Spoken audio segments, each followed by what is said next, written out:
नागपूर महानगरपालिका स्थापना दिवस 2 मार्च रोजी साजरा करण्यात येत आहे।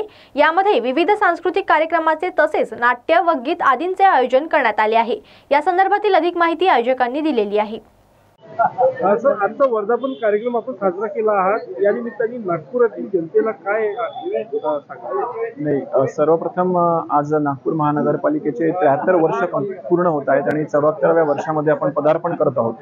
तर त्यानिमित्ताने सर्व आमच्या महानगरपालिकेशी निगडित असणारे अधिकारी, कर्मचारी, माजी लोकप्रतिनिधी आणि सर्व नागपूर शहरातील जनतेला मी हार्दिक शुभेच्छा देतो।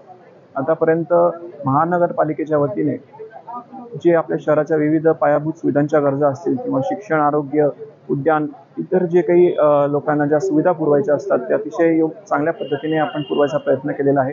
इथून पुढे देखील अतिशय जे आपल्या शहराच्या गरजा आहेत त्या मग त्या इन्फ्रास्ट्रक्चरच्या असतील किंवा इतर सुविधा देण्यासंदर्भातल्या असतील तर त्या अतिशय चांगल्या पद्धतीने पूर्ण करण्याचा एक गतिमान आणि कार्यक्षम प्रशासन महानगरपालिकेच्या वतीने देण्याचा आमचा विश्वास आहे। तसं मी आपल्या सगळ्यांना आमच्या महानगरपालिकेच्या वतीने सर्व आमचा एक जो निर्धार आहे तो व्यक्त करतो आणि या आमच्या जो आता पुढे आपल्याला जे काम करायचं आहे ते लोकप्रतिनिधी तसेच सर्व लोक जे आहेत जनरल आपली सिव्हिल सोसायटी आहे त्यांना इन्व्हॉल्व करून एक रिस्पॉन्सिव्ह अर्बन लोकल बॉडी असं म्हणून आपलं जे हे आहे काम आहे ते अधिक पुढे वृद्धिंगत करून आपलं शहर एक ग्लोबल सिटी आणि एक अफोर्डेबल सिटी होऊ शकेल याच्यासाठी महानगरपालिकेच्या वतीने जे काही योगदान द्यायचं आहे ते देण्याचा आमचा निर्धार आहे।